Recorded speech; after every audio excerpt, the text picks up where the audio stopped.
Safeguard your eyes smartly and easily with an eye care monitor and eye care U software. Working on a paper? Turn on low blue light mode. Is the sun too bright? Let brightness intelligence do its work. Now better. Writing code gets your eyes tired? Try coding mode.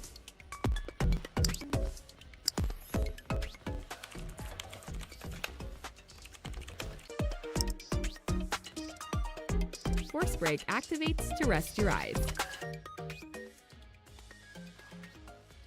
Eye Care U. Safeguard your eyes.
Safeguard your eyes smartly and easily with an eye care monitor and eye care U software. Working on a paper? Turn on low blue light mode. Is the sun too bright? Let brightness intelligence do its work. Now better. Writing code gets your eyes tired? Try coding mode.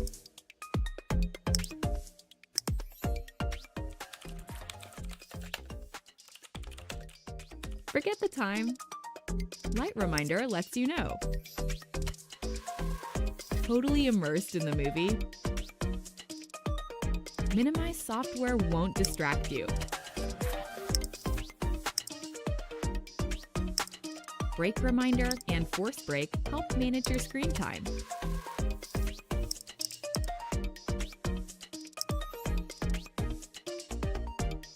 When it's almost time, a countdown starts. Force brake activates to rest your eyes. Eye Care U. Safeguard your eyes.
Welcome, everybody. Hope everyone's having a good evening, a good morning, a good night, depending on where you're at.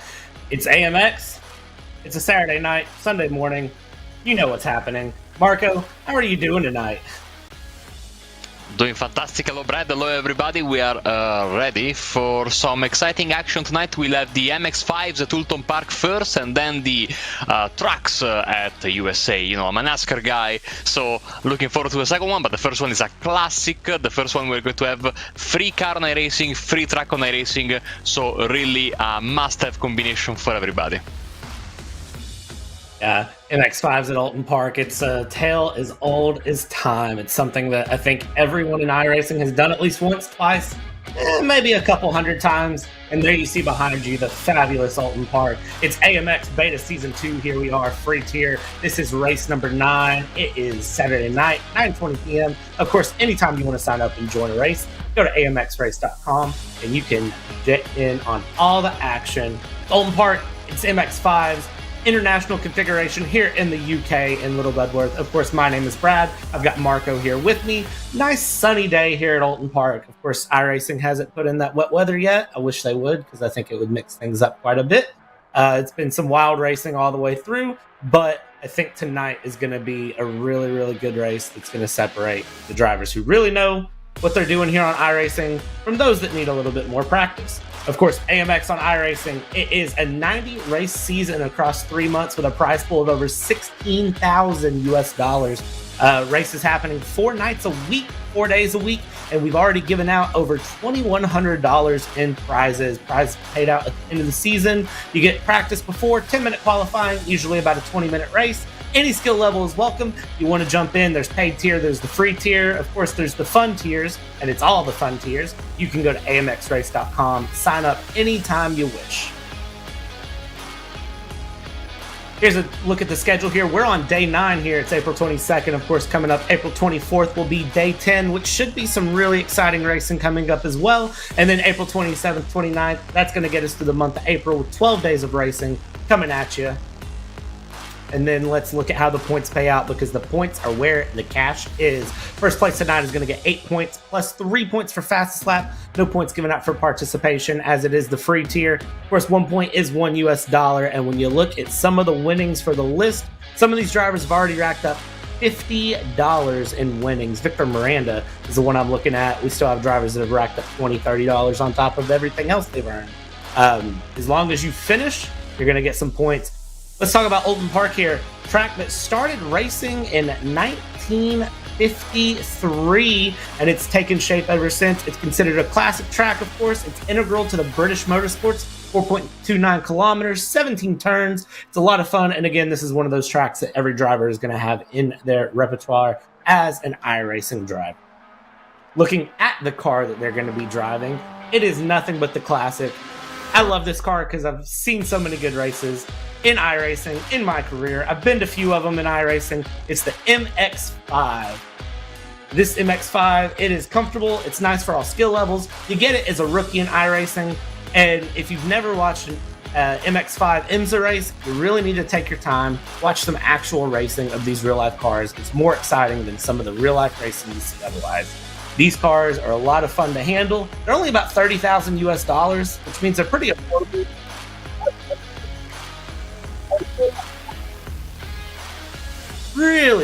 Really hustled it through. Everyone loves an MX-5. They're a lot of fun. It's like driving a bigger go-kart. And we got a view here of the number 6. That is Josh Purvine out here in practice. A few minutes left to go here in practice, and that is him just hustling this car around. Marco, I don't know what your experience is with the MX-5, but I will tell you, for me, I absolutely love this car. And it's a fantastic car, as you were saying, of course, being one of the rookie cars. Everybody's got experience with this in racing. If you want to go through the road ladder, which, you know, at some point, even if you're a novel guy like me, you will have to try it every once in a while. And it is so much fun. This car teaches you so many things about being a good road racer. It has, and of course, iRacing has a very, very close partnership with Mazda, and especially with the MX-5, of course, being a staple of the service for many years, and new and better iterations. This one is the last one, of course, we've got a couple of years back. Man, you were talking about the real life IMSA series. I think the Daytona race every year is one of my favorite races all season, really, but everywhere you put these cars, in real life and in racing, I've been for many years lucky enough to broadcast one of the bigger leagues here in Europe, and with like 3-4 races every night, with reverse grids, etc. And to see these cars bumper to bumper, you need to really be focused. Keeping momentum with this car is crucial. Keeping up with the gear shift, you have to really be on time, because the moment you start losing your momentum, your forward progression, you will be overtaken by many cars. And now this is a twisty track, so this is not going to come into play a lot, but incredibly, one thing that really shocks spectators and drivers when they think about this car, the draft is hugely important with this one. And when iRacing did their traditional, they haven't done it for a while, but they used to do a lot of times like a MX-5 league, and the winner would get like a real life seat in the MX-5 series in North America.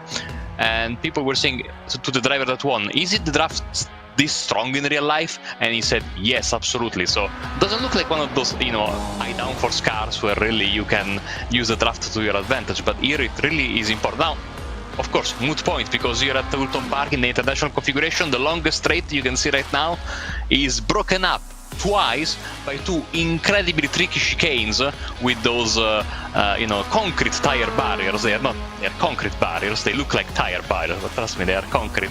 So you really need to be more focused on that first bit that I was talking about. So keeping the momentum, keeping the car flowing constantly during your lap.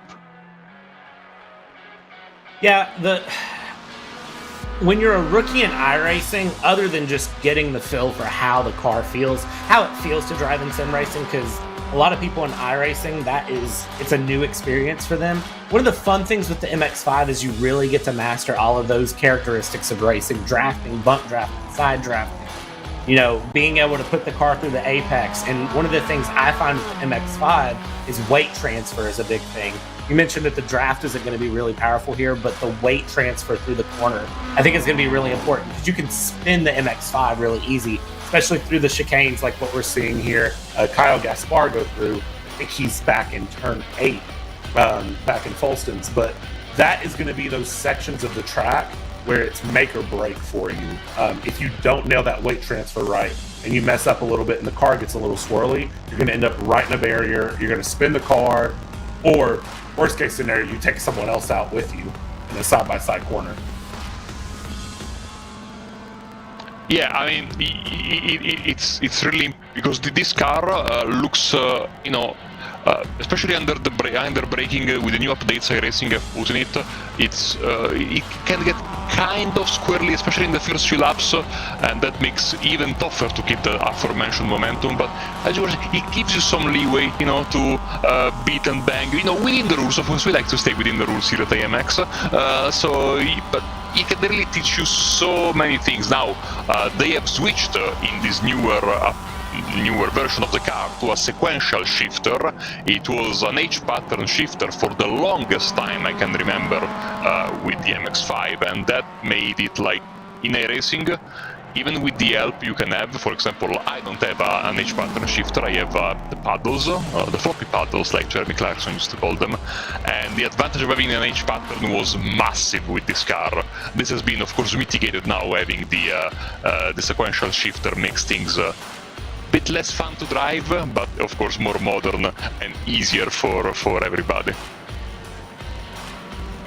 Yeah, this car was re-released in 2016. I was not in iRacing back in 2016, but I've heard people, as yourself, talk about the H-pattern shifter, and I find the H-pattern shifter to be a lot of fun. Of course, my real-life car, my daily driver, is an H-pattern shifter, and I think it's a lot of fun, but the sequential does have its benefits, and it is more true to real life. So I can see why they switched it, but I do miss the H-pattern, and do think H-pattern should be an option. I think it would be a lot of fun for the Miatas to kind of go through. and be able to just do that. That feels more to real life too. I've driven road Miatas in real life and their H patterns, and those are a lot of fun. Miatas in real life are a different breed to drive, or MX-5s, however you know them. I'm American, I call it a Miata. Yeah. I remember it took me a while to get it in the beginning with Miata and MX-5. Important to know that we are on the same page, of course, and talking about the same thing.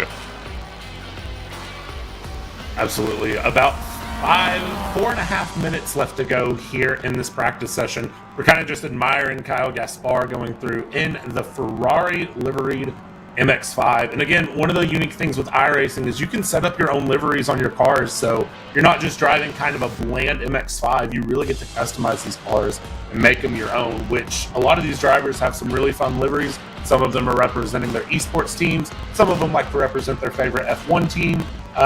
Some drivers are just going to have whatever they can find and put on there, represent their favorite hobby, their favorite drink, whatever it might be. And that's one of the fun things watching these cars go around in iRacing is, with the MX-5s, again, it's a rookie car, but there's a large skill difference that can be found. And one of the things that a lot of drivers do after they get comfortable driving, they do these little tweaks just to make the car their own. And you can see Kyle Gaspar making the MX-5 his own through the chicane there and keeping it out of a barrier. Yes, sir. The livery bit, of course, is one of my favorite ones, especially because I'm a very slow driver, so I like to look at pretty cars. I saw earlier one of the drivers sporting a Ferrari livery. Now I saw, I think, some Ferrari headphones on behind your chair. So this is something very uncomfortable to get out of the way immediately whenever I meet a new commentator. I don't like Ferrari, the racing team in F1, so I know it's a shock for everybody, so let's get this out of the way. But I like Ferrari as a brand, and in the GT and prototype, etc. Lovely. And Kyle Gaspar, of course, going with this like mid 2010s look with a lot of white and red, of course, mid to late 2010s, of course. Lovely livery. We see Gaston Coulibaly is in second, and then Octavio Rondoletto, of course. I mention him almost every time, one of the most complete drivers I know. But Kyle Gaspar is one of the guys to watch because you can see he's third in the season earnings, both overall and in the free tier. He's got 267 bucks overall and 18, of course, in the free tier races. So Rondoletto was talking about him.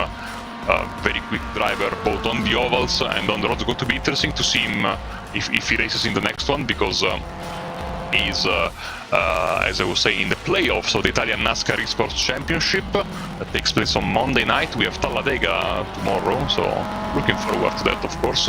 And of course Zamperlini, Corbin, we see these drivers almost on a daily basis now. South American Racing Team livery for Coulibaly. Beautiful color combination there. Absolutely. Gaspar, that mid-2010s Ferrari look, and just to address the elephant in the room, I'm not a big Ferrari fan either. Controversial. I'm American. I'm not a Haas fan either. Well, that's a lie. I am, but that's just because I'm American. I'm wearing an Alpine shirt today, actually, fun fact. Fernando Alonso Alpine shirt, though. Looking at the drivers, that South American racing team, Coulibaly is in a good spot. I think he is in a very competitive place today too. And of course, Coulibaly is currently sitting about middle of the standings. P6 currently, he's earned $196 so far here in our 9 days of AMX that we've had. Gaspar is looking really good as well. Rondoletto, if he races in the next race, he is going to be the big one to watch. And then I still think, 30 seconds left here. Representative times, I think, are on the board, really, for practice. Because when you look at the practice chart, Zamperlini's put in 26 laps. Sungan Park has put in 28 laps. Kyle Gaspar has put in 20. But Octavio Rondoletto has only put in 6 laps. Same with Josh Irvine. Diego Villarreal, who currently sits in P7, has only put in 3 practice laps. So either Diego's really confident or just is trying to hold something back. Yeah, we know for a fact, that Diego doesn't like to qualify. I didn't know he didn't like to practice as well, which is an interesting thing. But it's bringing him some good results. I'm looking forward to Gaston Kulavi, especially what he can do, because usually he's always there or thereabouts, but he's always missing something this season to bring him to the next level. This practice session is quite encouraging for him. As you can see, he's 0.3 of a second behind Caio Gaspar and 0.3 of a second in front of his fellow countryman for Juncos Esports, Rondoletto. But now, of course, the practice, they had 1 hour and a half, unlimited laps. Things change completely right now. Qualifying session, 10 minutes. Group qualifying session, of course. Everybody will be driving together. The room for error has decreased drastically, Reed. Brad, sorry. I'm too used to commentating with Reed. I apologize for that. We both have similar accents, so I won't hold it against you. This qualifying is going to be the point where the drivers have to really put it together. This is where you really see drivers push. We talk about it. I talk about it every time I commentate. You're going to see banker laps go in, which is just drivers are going to go out there. They're going to put in a fairly representative time. They might hold back a little bit. And then from there, it's just pushing. MX-5s can hold plenty of fuel. You're not going to see anyone really doing push laps, then in laps, then out laps, then push laps. I would expect all of these drivers to just push lap after lap, maybe go a little bit slower on the in-between laps and try to get going. You already see a little bit of jockeying for position going on there. That is going to be Gaspar in front here, and that was him passing. I didn't see who he passed there, but he passed someone on the backstretch just to get in front of them there and be in a position where he can be the first driver across the line. Zamperlini, we're riding on board with, and I'm going to go ahead and say that this is going to be a competitive qualifying session. Even though it is qualifying, everybody's looking for a good time. I think all of the drivers are going to stay fairly close together, kind of keep that pack racing going, just to try to keep a little bit of speed, a little bit of draft, and a little bit of push through. Here's Zamperlini, and that is going to be Gaspar in front of him. You saw Gaspar kind of moved out of the way, stayed in place, and we haven't even done a lap of qualifying, and I feel like we're watching lap 1 of the race right now. Yeah, but I'm a bit confused because they are very close, maybe too close to each other to, effectively run their qualifying laps in peace. I know that they probably want to get even if draft is not super effective around here because of the nature of the track, but maybe Zamperini wants to maximize it. But still, they seem to be super close, because at any moment the car in front of you makes a mistake, your lap is going to be, of course, affected. So interesting tactics here from Zamperlini, but he is driving and I'm not, so probably knows better than me, but we are following the track here from this view from the front bumper, and now looking from outside this beautiful Team Club Brazil livery, of course, and you can see following behind them is Kulavi, of course, in his South American racing team MX-5, and there's another car behind them. This double chicane, so easy to make a mistake, and as I was saying, you need to avoid absolutely those tire bundles there both times in both chicanes, because they can really hurt your car. I say always, in iRacing they have tire bundles in rallycross, and you hit them, they do damage to you, they are not fun to hit, but they move. On road courses, you hit a tire bundle like that, it's like hitting concrete, and this double beautiful apex through its corner, one of my favorite corners in iRacing when you get it right. Absolutely. I'll tell you a secret that I haven't shared with anyone. The tires don't give, so it was just an immediate stop. I hope we don't see any of these drivers do that. I think all of these drivers are a higher tier than I was about 2 or 3 years ago when I started racing. So I don't think we're going to have any issues with the drivers repeating a move like that. Gaspar and Zamperlini are absolutely pushing each other, though, looking at them going through the corner here. And we're almost halfway through qualifying. Gaspar has put in a 1:52.6 and is the only driver that has a lap time on the board right now. A bit worrying for everybody else that they haven't set a lap time yet, including, I think he got an off-track invalidating his lap. There behind them is Gaston Coulavi. Diego Villarreal, as per usual, minding his own business in the pit lane. But Park also and Rondoletto and Porvian, of course, they haven't set a lap yet. Valid lap yet, I should say, and Rondoletto on his out lap. Of course, these being group qualifying, it means that we have, just like in real life qualifying sessions, an extension of time. If you start your final lap before the 10-minute mark, you can complete it, whereas where we have the single car qualifying in iRacing, you get, like, if it's 5 minutes, it's like those 5 minutes. If the clock hits 5:01, you're kicked out of the track rather unceremoniously by the server. So this is have 10 minutes, but in reality, if they play the clock well, they can have a bit more. On the start-finish line once again, let's see if we get some updates. Yes, Zamperlini jumps ahead, but Gaston Coulavi, you see, sitting in there in third place, is reaping all the benefits of the double draft, Brad, and gets provisional pole. Coulavi putting in a 0.5 second gap, 0.54 second. Absolutely great time there. And you can see him, he's just kind of stalking in the back, hanging out there, looking at Josh Purvine here, who is going through and just kind of pretty relaxed there, looking really good. Currently has $354 in winnings, 15 races attended, has won 2 races. Not a representative time, I would say, from him on the board, but this track is long, it can be challenging, and unfortunately for Josh, he finds himself running out on his own right now, which probably isn't going to help a lot. Not a horrible position to be, though, especially if you're just trying to be a little comfortable, played a little conservative, because the ultimate goal here is survive turn 1. And if there's anything I know from experience watching AMX, you usually see some turn 1 chaos. Ooh, and Josh aborts his lap time, so the only 2 drivers without a valid lap time right now are Octavio Rondoletto and Diego Villarreal. So Rondoletto is still on track.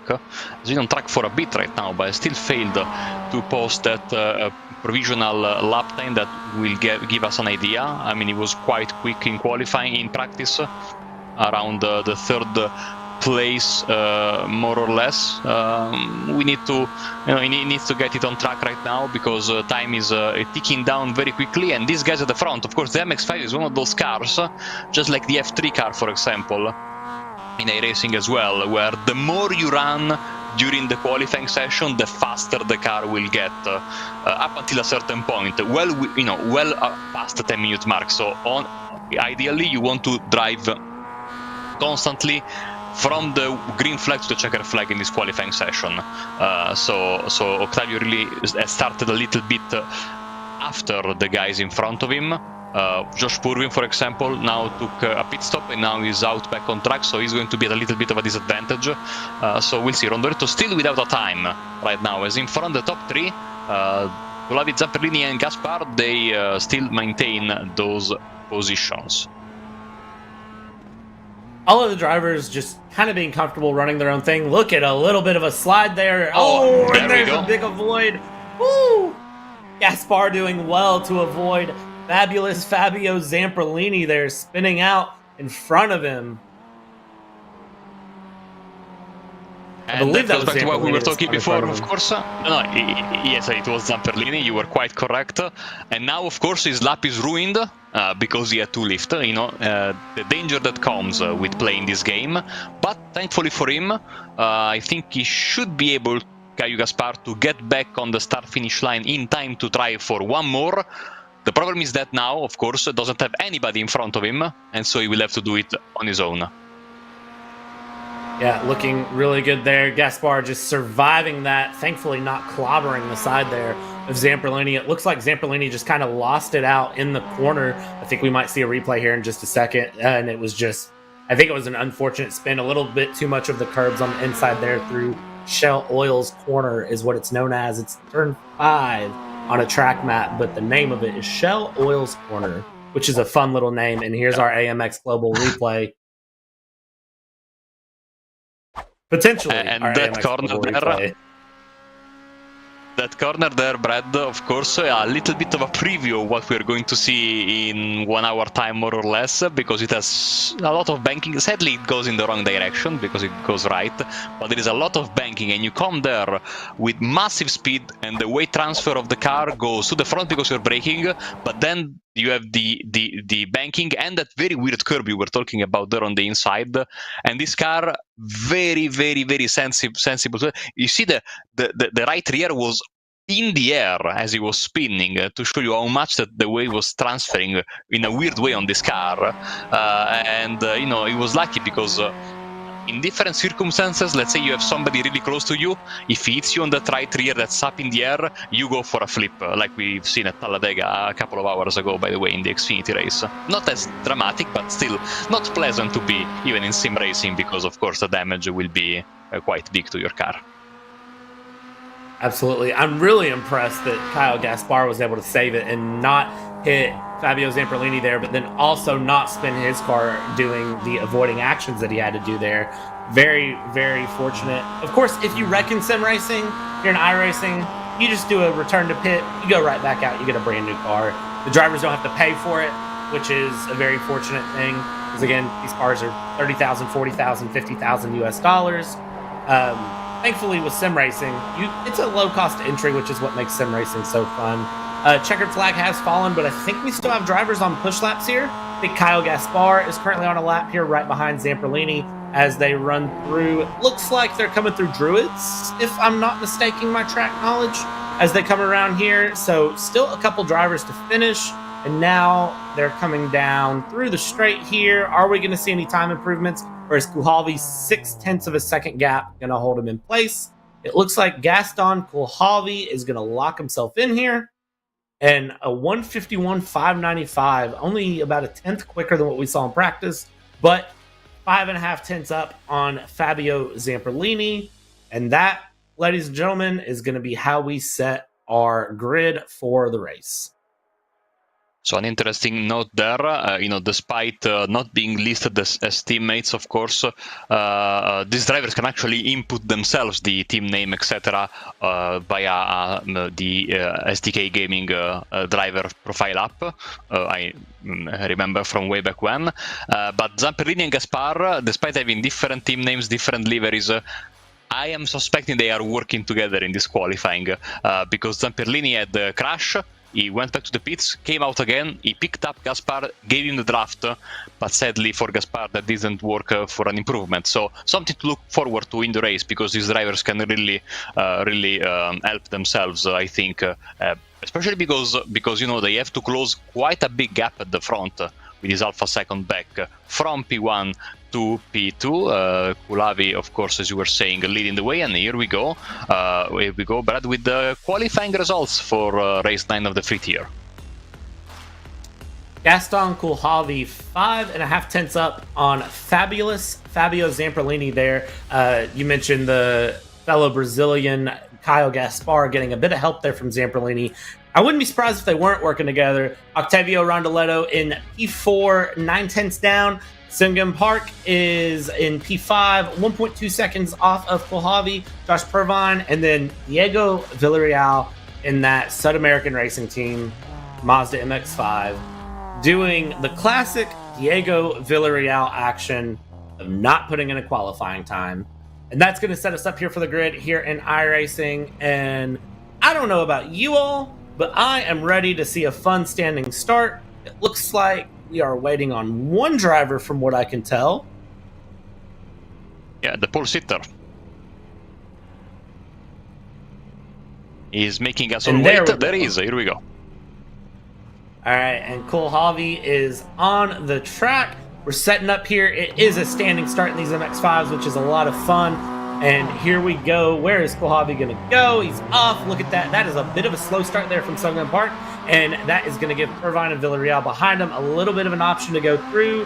Fabio Zamperlini there on the inside of Kyle Gaspar. Gaspar on the outside. He is going to hold on to it. There's a little bit off track there. It looks like several drivers went off track there, to include Park, and it looks like Diego Villarreal, who is still back in last place. Zamperlini and Gaspar side by side as we run through here. MX-5s, a lot of action early on as they hit the left-hander. Everybody's running wide there. That's going to open the door for Zamperlini back in against Gaspar. Still, they are right there neck and neck, side by side, door by door, whatever you want to call it, as they run down. Here we go, left-hander inside, Zamperlini in the lead. And there goes Gaspar off the track all the way out. He's going to spin through hard on the brakes. That is Josh Purvine, who is on the brakes, gets a little swirly there into the Shell Oil corner. He's able to hold on to it. We're through. But Caio Gaspar, the big loser of the start of the race, overdriving it. As we hit the first chicane here, all of the drivers survived. Caio Gaspar didn't make it into the first 5 corners. I don't know if he hit the wall or not, but the point is moot right now because, of course, as you can see from the timing tower on the left, he is quite a few seconds behind the closest competitor. So Gaspar, unfortunately, everybody, I was a bit shocked because everybody was using so much of the grass. You can see even here with the 48 of Rondoletto going completely 4 wheels in the grass, and now this daring overtake from Park. First on the inside, then he moves on the outside, then they're going to be side by side heading into Druid's corner. But everybody was playing with fire there, and unfortunately Caio Gaspar was the one that got burned by taking too much of the grass there and going almost into the wall. Yeah, watching here, Rondoletto fighting back on the inside. He's able to stay ahead of Park here, which is very fortunate for him because for a second that was really scary. He's lost a little bit of speed, but I think overall he might be able to hold his place. Mega defensive there going through Druids. Looked very impressive. You can see he's kind of holding on, but every driver's picked up at least one off track. I've been watching the live timing screens that we have, and the off track counters have been racking up through this first lap. Everybody's driving very aggressive, really trying to hold on here. And you can see even right here with Park going extremely wide. Is he going to come back on and collect? Oh, Villarreal gets through. And Park, look at this. Absolutely trying to hold on to it. Oh, no! Oh, that hurt me. I actually jumped back. Oh, gosh. He tried to save it, and he almost saved it 1, 2, 3 times, but in the end the car said, no, I'm going to crash, I'm sorry. and off he went. So unlucky for Park, because he almost had it so many times. It hurt, really, both the crash, and it hurt my soul to see him fail after so many great attempts at a good save. Yeah, Park was holding on to it so hard. He was absolutely trying to hold on to it. You saw him go left, right, left, right. And the thing is, MX-5s can drift. You can drift these cars, and they're a lot of fun, but ultimately, the grass is absolute ice. We're going to get a replay here of the beginning. This is Gaspar going off. Yeah, and look at this. You hit the grass in iRacing. It's the equivalent to hitting ice, and you're just a passenger. He slides way wide, and here he goes. I think he went into the wall, same way we just watched Park.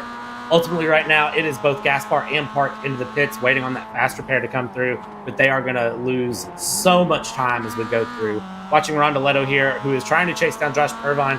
It is about 0.7 of a second gap here, and Purvine is about 0.8 of a second back off of Fabio Zamperlini. Zamperlini has lost 2 seconds to Gaston Kulhavi, and Kulhavi something in nearly a second faster on his last lap against everyone else behind him. So seeing plenty of time coming through. Gaspar rejoining a lap down, almost 2 laps down. So we're 3 laps in out of 20, and the drivers have survived a good chunk of racing so far, all except for 2. And then Kulhavi, 2 seconds up. Yeah, Kulhavi has been fantastic so far. If I'm not mistaken, he hasn't won a race yet this season, so it's a great chance for him to bring home that first W, but it's going to be a long race because 20 laps around here is quite a long distance, unless we're going to hit a time limit earlier as we get the replay of Park's crash. And once again, I mean, this is going to hurt so much because he was about to save it so many times. See, he upsets the car on the inside curve there, he launches him wide in the grass, then he jumps. He puts the car back, then 1, 2, 3, 4, 5, and that was the last one. Because on the fifth, wiggle, the left rear went into the grass. At that point, the car was at a very bad angle, and then he lost it. But man, that was almost the best save of the season, almost. If he would have saved that, I probably would have personally bought his entry into the next race because that would have been mega moves. Mega moves right now. We're watching Rondoletto about a 1/10 of a second back here on Josh Pervine. You can see bumper to bumper action here, trying to stick very close. And then Fabio Zamperlini, who can't seem to shake these two behind. This is, again, we watched it in qualifying between Gaspar, Zamperlini, and Kulhavi with that power of the draft, and we're starting to see it a little bit here. It's not as powerful, but you can still see pressure being applied here. Zamperlini running a little bit wide again. They're being very, very close on what they're allowed to get away with through all of these corners. If they can take a little bit more, the racing drivers are going to take a little bit more, so they're absolutely trying it. But hopefully they don't end up like Gaspar Park as we go through. Zamperlini coming through. Look at this, though. This is going to be Rondoletto going against Pervine there. Rondoletto on the inside in that number 48 MX-5. I wonder if he's a Jimmy Johnson fan. He runs through, runs it a little bit wider here. Josh Pervine is trying to do a little bit of an alternate line, get past him there. You can see Rondoletto, again, defensive, extremely hard on that inside curve. Comes out, and it looks like it's Rondoletto's P3 to keep. And now he's going to set his sights out on chasing down Zamperlini as long as he can keep Josh Pervine behind. And Octavio just had the fastest lap of the race this last time by, so clearly he's pushing very, very hard. And of course, remember to our viewers that we have bonus points on offer always for the fastest lap of the race in every tier of racing. So this is also the reason why I think Gaspar and Park are still out there on the track, because despite them being, well, for two reasons. One, because they still can get the fastest lap of the race, and secondly, because of course if any of these drivers run into difficulties, they can pick up the pieces and improve their finishing position as well. So you always try to finish the race no matter what. Always. So good on them for staying on the track despite being quite a big chunk of time down. But this fight for second, third, and fourth, I think, Brad, is going to be one that if nothing bad happens between these three guys, we can have it on until the very end of the race.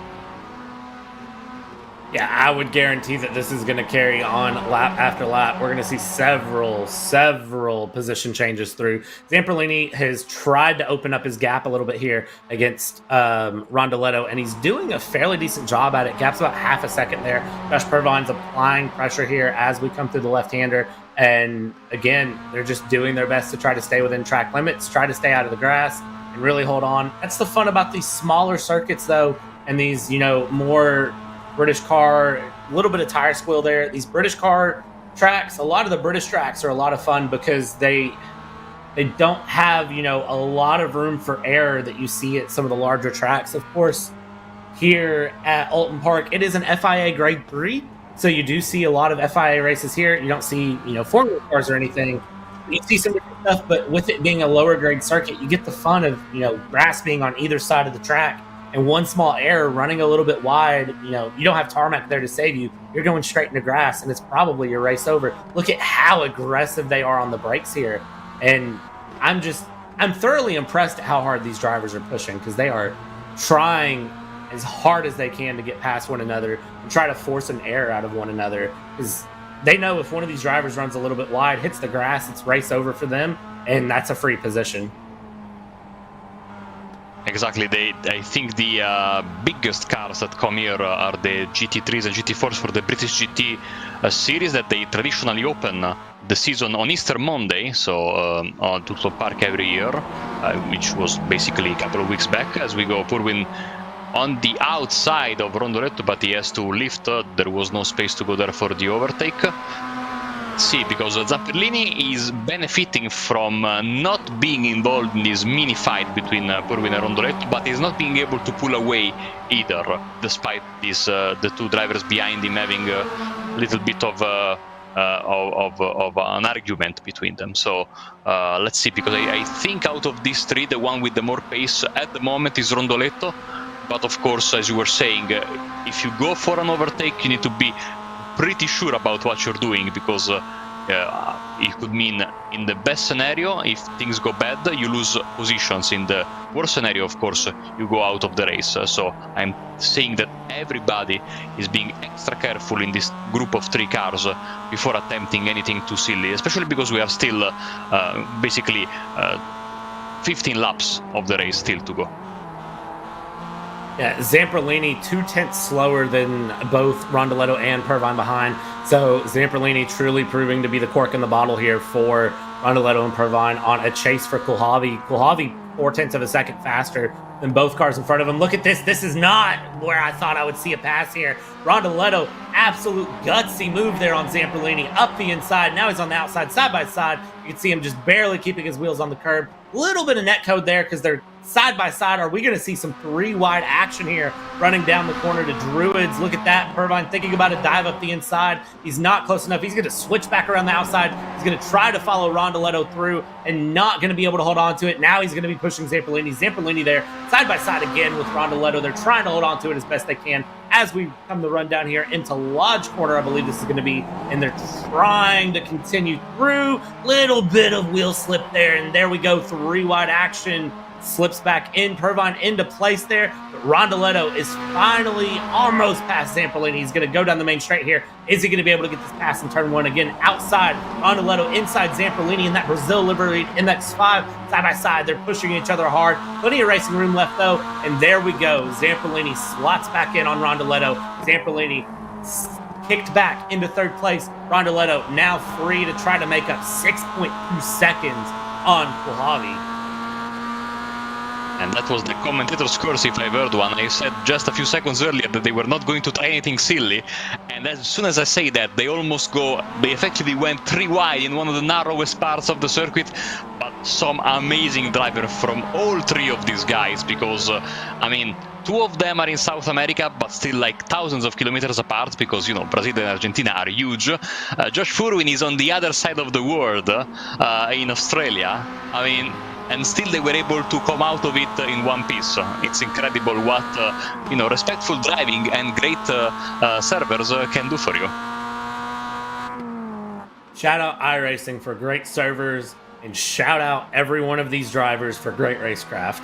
That was some great defensive and offensive driving from every driver. Now, I'm curious to see, Rondoletto's already closed that gap to 5.9 seconds. He's really got some pace in the second half of the track. Coming through out of Range Corner, down through Clay Hill, Druids, through the back half of the track. That's really where I'm seeing him close up gaps to Kulhavy, and it's where I was seeing him really be able to push Zamperlini and Pervine when he was behind them. He needs to find just a little bit more and try to push through, because the gap is continuing to open each time. And now as we watch, Zamperlini is back in the mix here and pushing Rondoletto again. I think if these 3 were to work together a little bit, they could try to push through. This is going to be the most representative lap times I think that we're going to see. A 152.5 and a 152.6 for Kulhavy and Rondoletto respectively. This is going to be, I think, the big struggle is, has too much of a gap opened up for them to make up in the next 12 laps? And I would argue yes. Except for I'm seeing the drop, the gap drop. Mistake. There has been a mistake.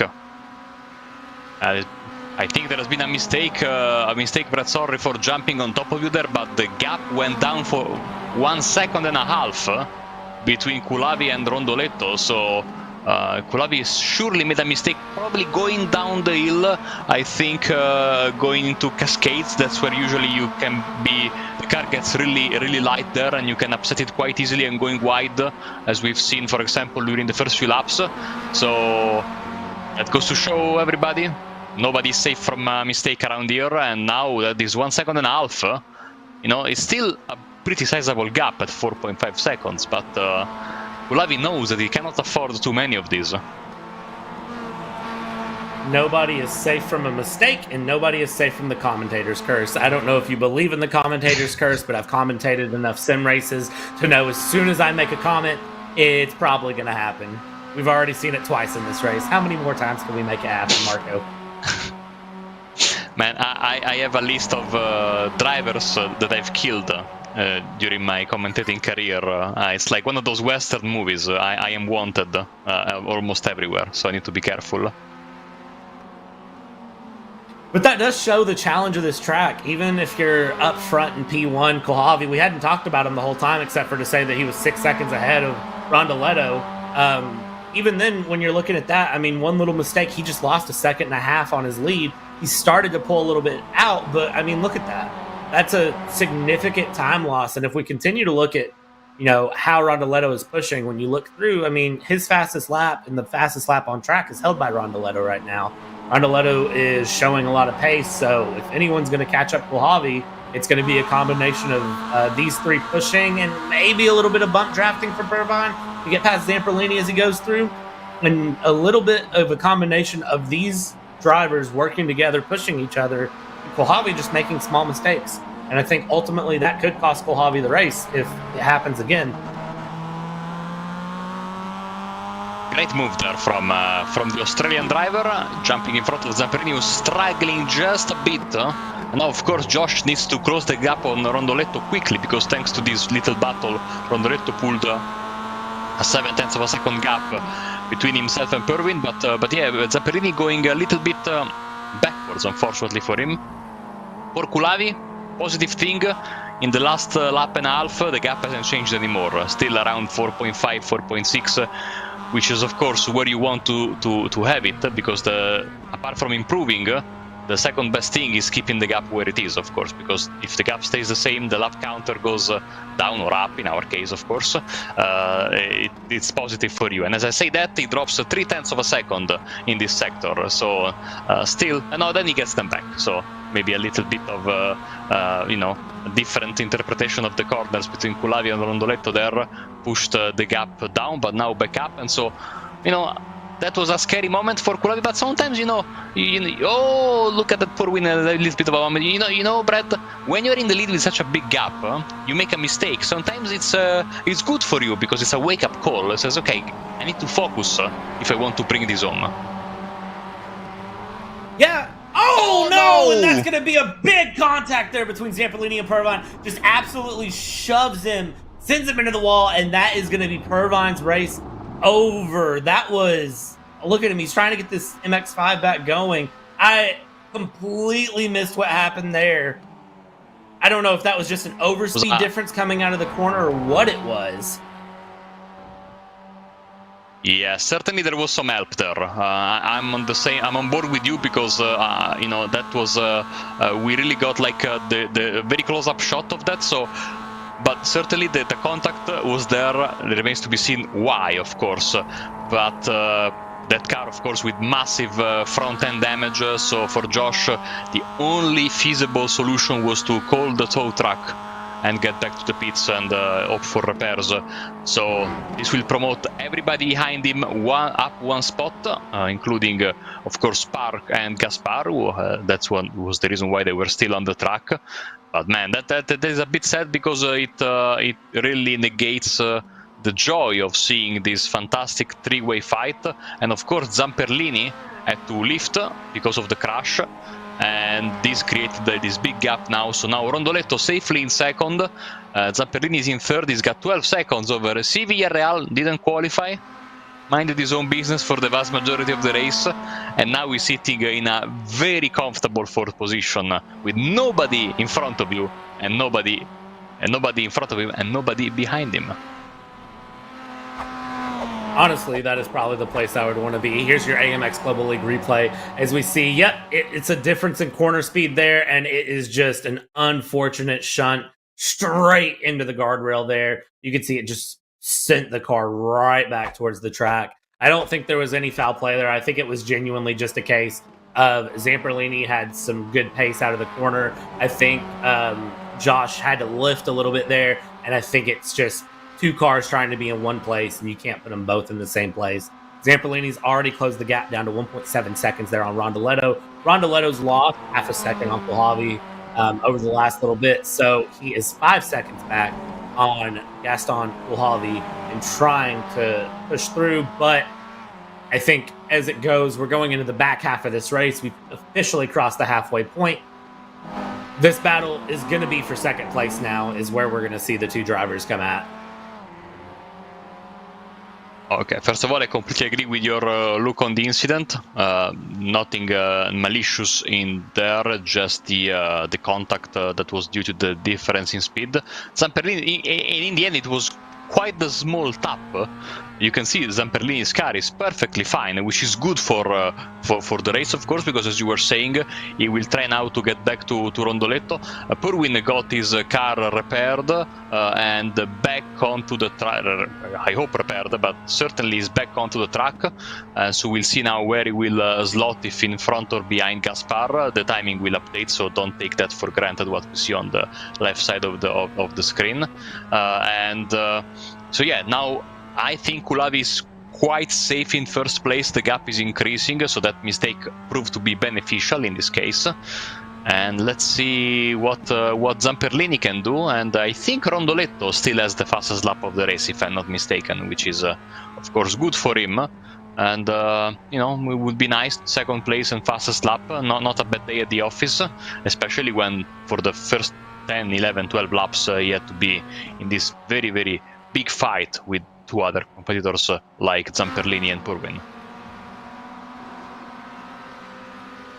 Yeah, and make no mistake on this. I know we as commentators, we kind of get to sit back and we get to kind of backseat drive a little bit and make comments about, you know, oh, well, here's the mistake, here's this, different things. All of these drivers are very, very strong. And just because some of them have made minor mistakes in the race doesn't discount anything. Every one of these drivers are still competitive and would probably still absolutely knock me out in a one-lap race if they gave me like a 15-second head start. So there's a lot of strong skill here in the league, and there's a lot of strong skill here on track right now being shown. So small mistakes like that are very unfortunate. I'm sure Zamperlini, after the race, is probably going to apologize to Gaspar. We've seen it happen with the drivers before, minor mistakes. They're going to apologize and move on with it, which is going to be a very, very good thing to see. For the rest of this race, it's really just survival now. We've seen lap times come down by about a second and some change for most of these drivers. So everyone's kind of settled in here. A little bit of fatigue, a little bit of tire wear. 20 laps around here is a little bit long of a race, but not unheard of. It should be doable for every one of these drivers. So at this point, it's just survival to the end. Zamperlini has already dropped back another second there on Rondoletto, so he's now 3 seconds back. Rondoletto is 5.5 on Kulhavi, and then from there, it's kind of just all of these drivers are going to settle in. They're going to run their races, try not to get caught out by a car behind, try not to make any sort of small errors, and then ultimately should just be a case of a smooth finish. Just 7 nice solid laps are all that's expected from these drivers at this point. And you see that for a second, the big unknown in sim racing, of course, Rondoletto's car disappearing for a few seconds, and technical trouble always lurking, in the mind of every driver. Of course, in real life, we have the failures of the car that can happen sometimes due to some aggressive driving, mechanically aggressive driving, of course, but sometimes they just happen because they happen. In iRacing, of course, we don't have the randomized failures,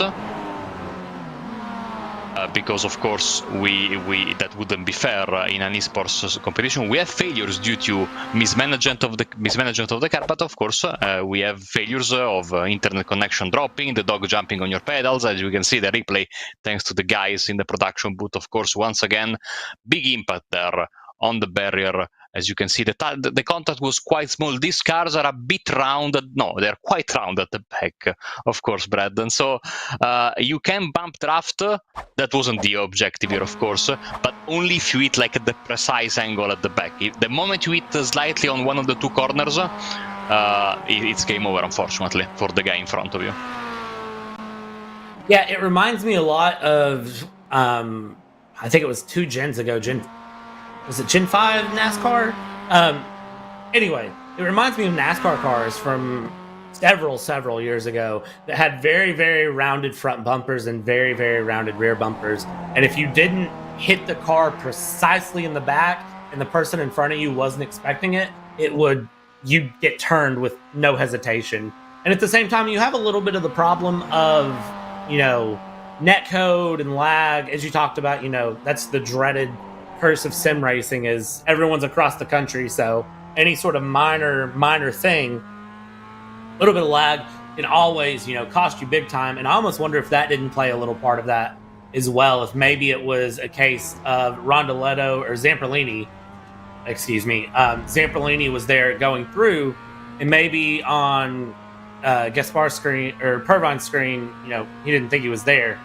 And because that's happened, every driver's had that happen where it's like, hey, this person was hit me and spun me, but on their screen, I was a little bit ahead of them or a little bit behind them. So we've seen that happen plenty of times in iRacing. It's just the nature of the beast, and it's something that you kind of learn to live with.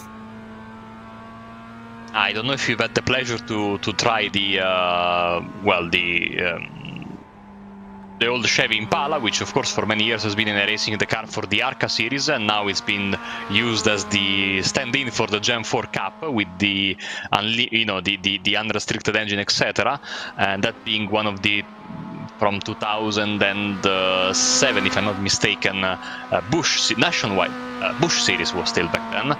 It has basically a the rear end is like pointing upwards, and the front end is basically like a reverse spoon. So the moment you try to bump draft someone, you just go underneath them and then flip them spectacularly in the air. So when I race those cars, I always need to be careful, because the instinct is there to give a little bump to the car in front of you, but that usually ends in disaster. So, and then of course later in the decade, NASCAR switched to the car of tomorrow. No, they were perfectly angled in a way that you could safely push everybody in front of you, and that gave the birth to tandem drafting, of course, to the tandem drafting era of NASCAR, which had some pros and some cons, of course. As you can see, Rondoletto still lagging a bit there, but still holding the car is back in frame, so a small lag here and there, that should be okay. The danger, of course, is when somebody disappears for like 10-15 seconds, then you start really being worried for them. Not in this case. Kulavi 5.5 over Rondoletto, 5.5 over Zamperini, perfectly spaced out, our top 3 contenders for the podium. 5 laps left to go here in this round of the AMX Global Season 2. Everybody's very comfortable through. I think it's interesting, Gaspar has made 2 pit stops at this point. I don't know if that's on purpose. I don't know if maybe he wrecked again and we missed it. But Gaspar, unfortunately, way back in the back. Just down 4 places. Started out strong, and unfortunately, due to errors and unfortunate events in the nature of sim racing and being a racer, has found himself back 4 places, down a lap, and just kind of running a thing of his own. He's still going to get points through. Ultimately, it's not going to be the amount of points that he wants, but thankfully for him, he's still going to get some points as long as he finishes the race here. Yes, must be the Ferrari. I can say now, must be the Ferrari livery that didn't bring him good luck tonight, especially with the extra pit stop. But we have another one in a few minutes coming up next. Of course, we're saying, we, as you can see, Caio Gaspar going through now. I think, don't quote me on that, I think so, using the free track, the old Chevy Silverado track on the USA International Speedway, also a free track, by the way. So really, it's a very nice, almost back to basics challenge today on AMX Global, with these 2 beautiful combination of rookie / free cars and free tracks that anybody, the beauty, I always say this Brad, the beauty of sim racing, going back to what you were saying earlier, these guys are so much fast, so fast, no?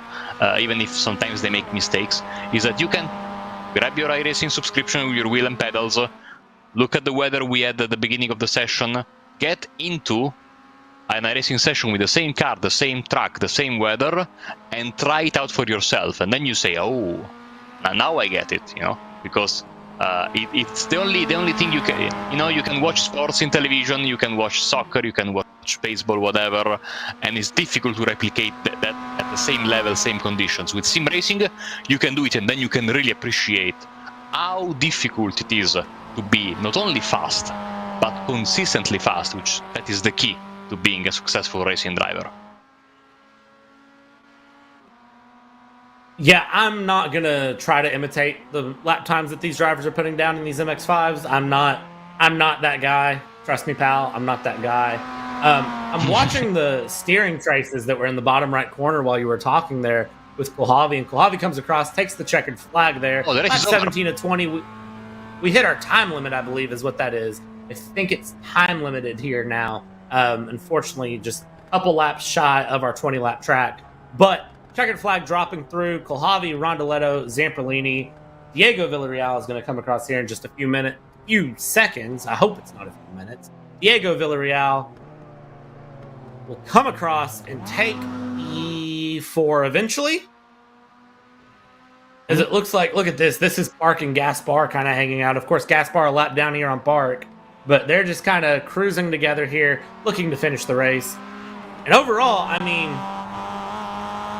it was a fairly good race. There was a lot of competition, a couple of big wrecks, which are always fun to see in racing.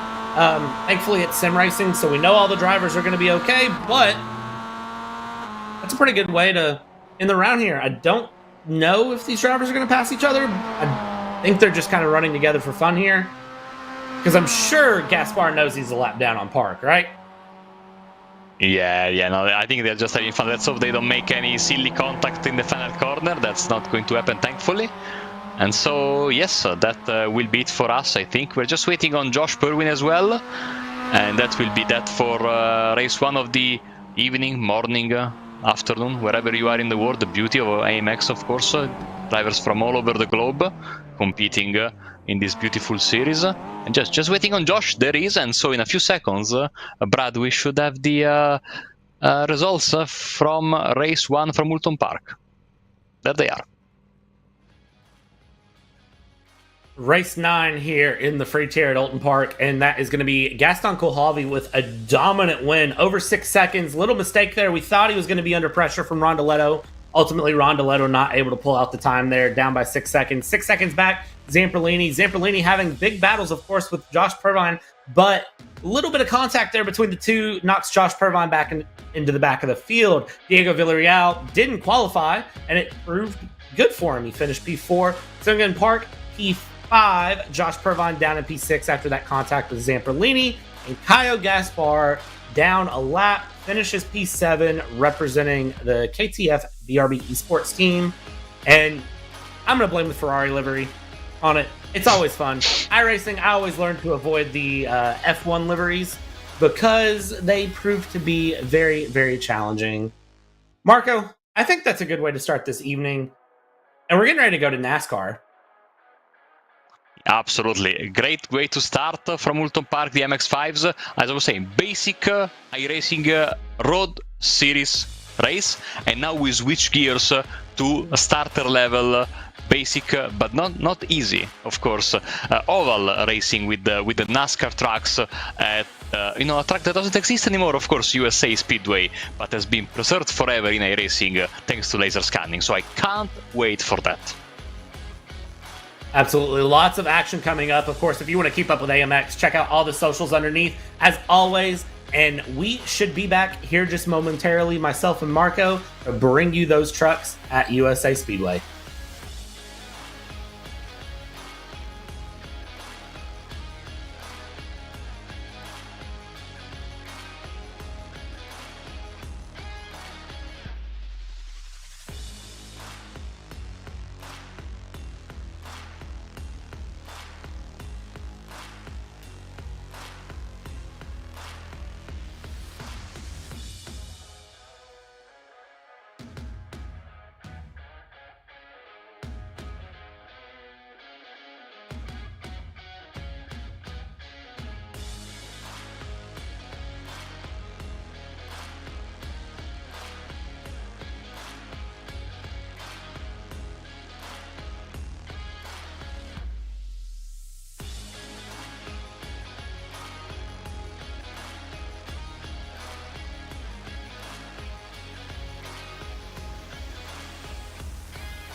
Safeguard your eyes smartly and easily with an eye care monitor and eye care U software.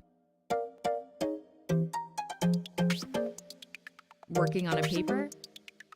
Turn on low blue light mode. Is the sun too bright? Let brightness intelligence do its work. Now better. Writing code gets your eyes tired? Try coding mode.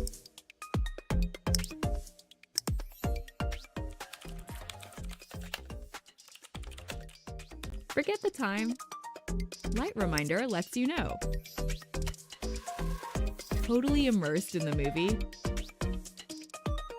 Minimize software won't distract you.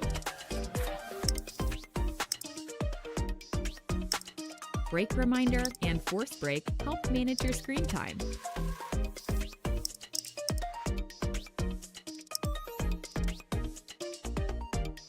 When it's almost time, a countdown starts. Force brake activates to rest your eyes. Eye care you. Safeguard your eyes.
Safeguard your eyes smartly and easily with an eye care monitor and eye care U software.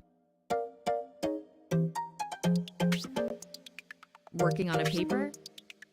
Turn on low blue light mode. Is the sun too bright? Let brightness intelligence do its work. Now better. Writing code gets your eyes tired? Try coding mode.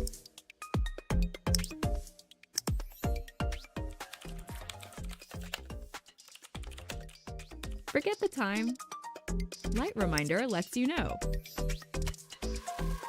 Totally immersed in the movie? Minimize software won't distract you. Brake reminder and force brake help manage your screen time.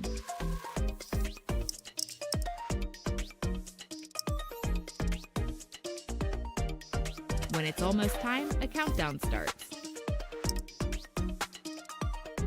Force brake activates to rest your eyes. Eye care you. Safeguard your eyes.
Safeguard your eyes smartly and easily with an eye care monitor and eye care U software.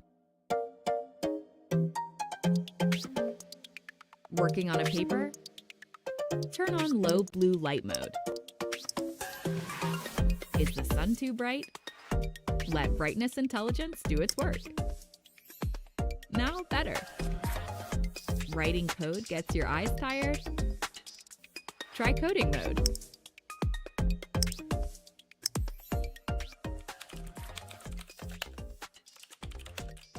Forget the time. Light reminder lets you know.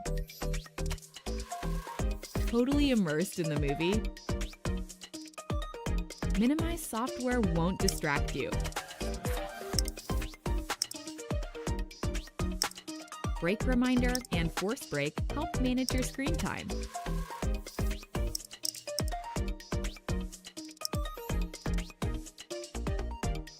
When it's almost time, a countdown starts. Force brake activates to rest your eyes. Eye care U. Safeguard your eyes.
Safeguard your eyes smartly and easily with an eye care monitor and eye care U software.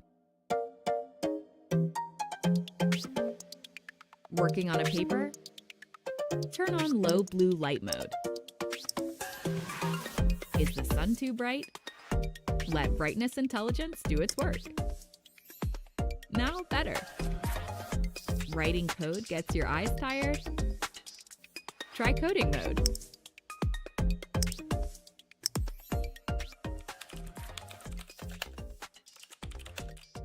Forget the time. Light reminder lets you know. Totally immersed in the movie? Minimize software won't distract you. Brake reminder and force brake help manage your screen time.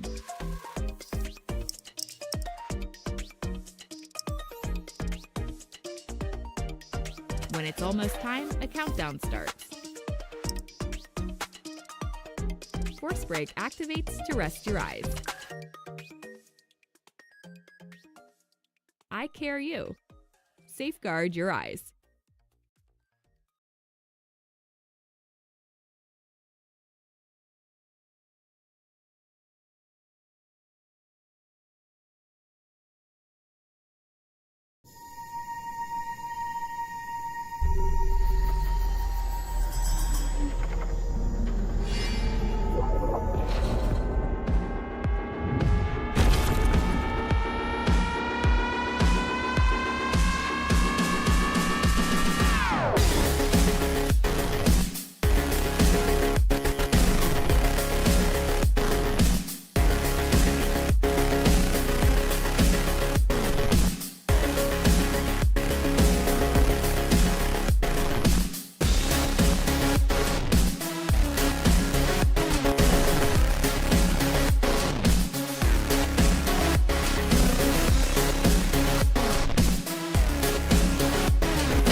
All right, and we are back. The commentators have had some water. We got to stretch our legs, and now we're back on what Marco, you coined it, and I love this term that you said, on our back to basics weekend here at AMX for the next race, which is going to be the Chevy Silverado NASCAR trucks at USA International Speedway. A track that's going to prove to be a challenge, a truck that is free, a track that is free, and it's a lot of fun.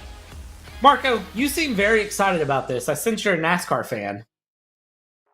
Yes, it's when I started way back when in iRacing, you only had two free tracks two tracks in the rookie series schedule.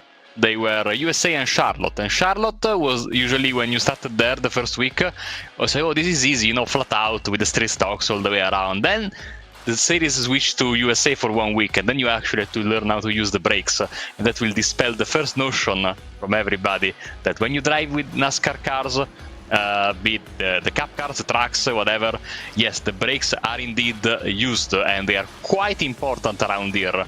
Now, we are using the trucks that are used, if I'm not mistaken, in the unofficial pickup cup. This is the first generation of NASCAR trucks in iRacing from way back when, and so they are very powerful, very, very, very difficult to drive, and they will require quite a bit of skill to navigate around this now sadly non-existent racetrack in Lakeland, Florida, of course, USA International Raceway. Lovely track, also available in dirt configuration on iRacing, if that suits you a bit better. But we are on the asphalt version tonight, and as I was saying, it's going to be very, very challenging. There is a bit of banking, but very, very little room for error for these drivers tonight, so something to keep an eye on, absolutely. The overview, as we are looking at this beautiful aerial shot, of course, if I'm not mistaken, we are racing in Tier 2 in this second race of the night, and so if you want to participate, you can see the link is there, amxrace.com, if you want to sign up for races of this season. We have races every day, and you can see the schedule here. We'll be back on April the 24th for more racing, so just in a couple of days time, and then on 27 and 29 of April to finish this beautiful month of racing. And the point paying scheme for this race here, of course, 100 points, so $100 for 80, 60, 40, 30, etc. The fastest lap gets 50 points, and the participation, you will get 5 points provided you complete 80% of the winner's total race time. So the track info, talked about it already. Beautiful track for rookies, and not only for them, just shy of the 1 kilometer mark, of course. Track temperature quite high, 48 degrees. These tracks are not going to like it, absolutely. And the tracks info coming up next as well on your screen, and you can see the Chevy Silverado, the old one, with this beautiful, you will see maybe from the onboard shots, this like sort of weird thing on the window, and as you can see, you can have quite a bit of horsepower, 625 horsepower, very heavy, very fun, I would say. Brad, absolutely a great car and track combination. I can't wait for it. This just feels classic iRacing. This feels like, I know I said back to roots weekend, and you said that, and I've said it, but this is classic iRacing. This is an OG truck that is a lot of fun on a track that is just pure American. This is a track that real NASCAR teams used to test on. The car of tomorrow, most of its testing was done at this track. This track proves to be very challenging, and it's not a track that, ooh, there's Josh Burbine proving my points as I'm talking. Thank you, commentator Curse, for doing my job for me. But this is that track, and this is that truck, and it's just such a good combo. And again, this is all free on iRacing. If you sign up for a subscription to iRacing, this is free. You just get this content. You don't have to pay for the car. You don't have to pay for the track. You just get on the ride, and you can try it yourself.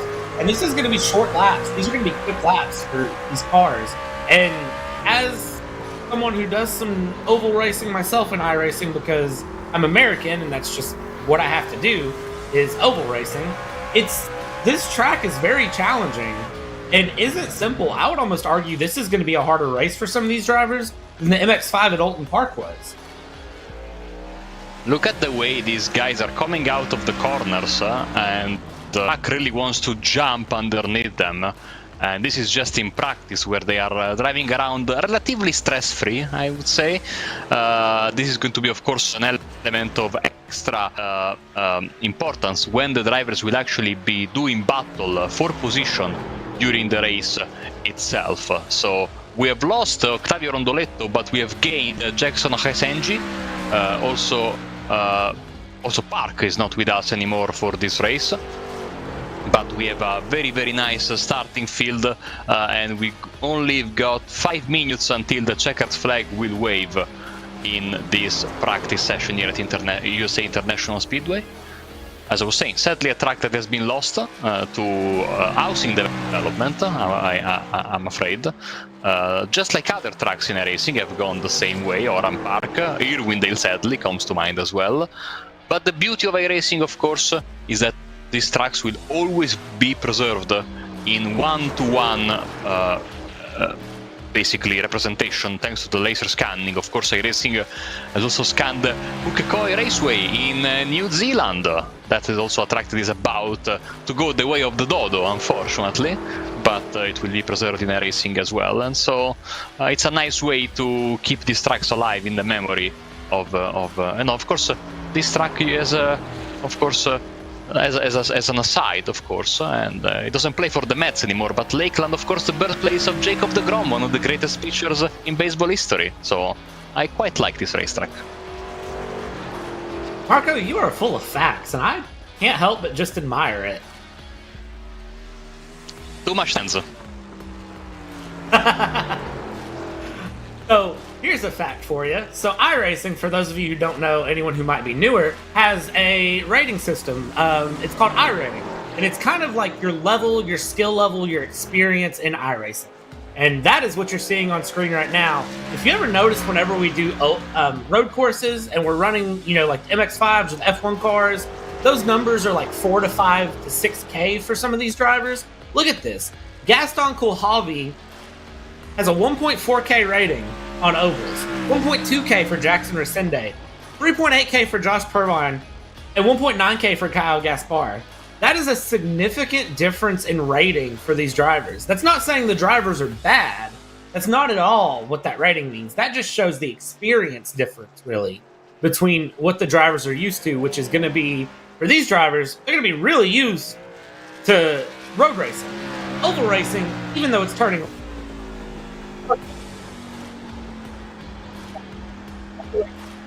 left, can prove to be more challenging at times.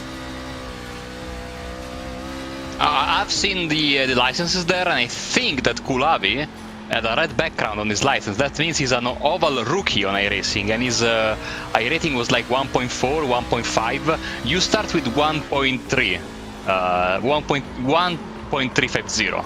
So basically, I don't think he's ever done an oval race in iRacing, or if he has not gained or lost a lot.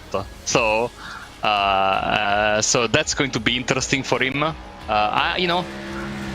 I grew up as a sim racer with the NASCAR racing titles, and only when I got into iRacing I started turning right as well.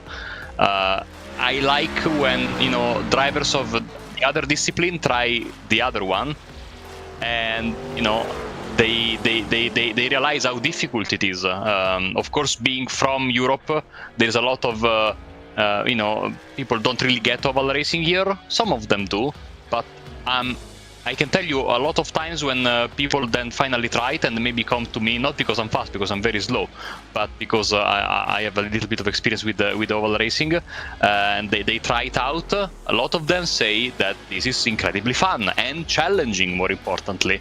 And I tell you, you were right in saying earlier, this is going to be the most difficult race of the night for these drivers. I completely agree with you.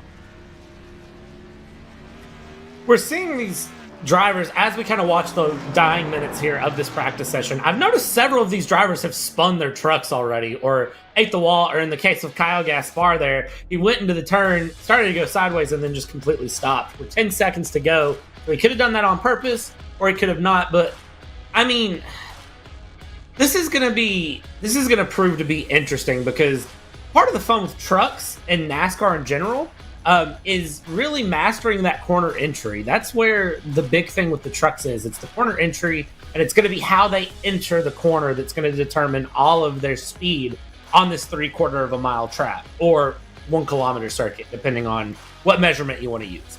So that's going to be, I think, where a lot of these drivers kind of set their differences. As we look at these practice times, I don't think this is representative at all. 22.675 by Kyle Gaspar in that KTF BRB Esports livery. Brazil team. Josh Purvine, only 100th of a second off. And remember, this is just 3/4 of a mile or 1 kilometer. These times are going to be extremely close. They're going to be extremely close compared to what we saw at Oulton Park. So remember, as you see these times, we could have drivers within hundredths of a second of each other all the way through the field, depending on how this goes. This 10-minute qualifying session is going to move really quick. And again, corner entry is going to be key as they go through. As we see here, I believe this is... Who is that just completely pulled off the track? That was, I think, Kyle Gaspar, who just completely pulled off the track at the start. It was Kyle Gaspar, yes. He had maybe second thoughts, and then he had to go back to the pits and start again. You don't want to ruin your tires, of course. Now, these trucks will have 1, maybe 2 laps of tire life available to them in the qualifying session. Then you have to go back, change tires, and go back out. You really don't gain anything by done a couple of laps. And of course, on the road side of iRacing, for the longest time, we've had group qualifying, but on oval, it has always been single car qualifying. Now it has been switched to single car qualifying everywhere, of course. But it's quite uncommon to see group qualifying on iRacing on the ovals. So the only series that used to do this was the ARCA series, way back when iRacing firstly introduced dynamic weather. As was sort of an experiment that didn't last long, trust me, the group qualifying for ovals. And so this is certainly, everything we've said about the traffic, etc., turned up to 11, sorry, because it's 3/4 of a mile, as you were saying. So the space is it's very, very small. Yeah, the draft is going to prove to be important here in qualifying. We saw it with the MX-5s, and we're really going to see it here. If drivers can run in a fairly tight group, we should see plenty of good time coming through. Josh Purvine coming across there. He's sitting P3, and look at that. Nearly identical time to Jackson Resende. That's crazy. It's absolutely crazy. Lap times are incredibly close. 78 1,000th of a second between first and third, and then of course Culavi very close, and Zapperlini super close as well, and of course Diego Villarreal, as per usual, minding his own business in 6th place in the pits. What do you think Diego does during the qualifying sessions? Do you think he goes to the bathroom, gets a drink, stretches, watches the stream? I mean, he basically gets 10 minutes for free. I wonder what he does. Yeah.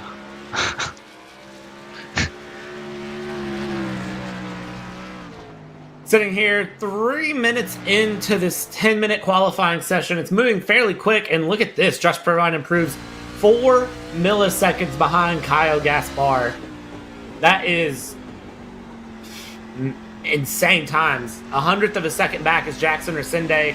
Josh Purvine going into the pits there, setting up. He's going to be coming right back out. Look at this as we are on board here with Kyle Gaspar. Kyle Gaspar, 22.689, improves. He's now 2/100ths of a second ahead of Josh Purvine. So continuing to find time as we watch the drivers go through. And that's going to be, I think, the story of the rest of the next 6 minutes. 6 minutes. I can do math. Yeah. That's going to be the story as we continue to watch, is things are just going to continue to improve. And it's not going to be drivers pulling, tenths of seconds. This is going to be thousandths of seconds. It's going to make the difference between P1 and P2 all the way down to P5. Every driver's in the 22s right now. They're within half a second of each other, which is scary fast.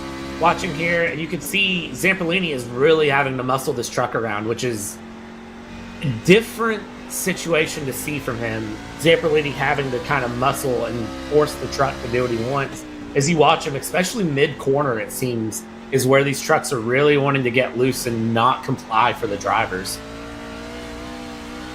And of course, the trucks nowadays, we are very used to see them racing the same trucks as the Cup Series, but when the Truck Series first began, and of course in the late 90s, early 90s, they used to do a lot of these shorter race tracks. Most of the tracks they used to do, they didn't have even a pit lane. I remember they had like the half-time break or some sorts in most of the tracks. I don't remember because I didn't watch NASCAR back then, because there was not, it wasn't, and it still isn't available in Italy apart from the Cup Series. Is in easy way to access, but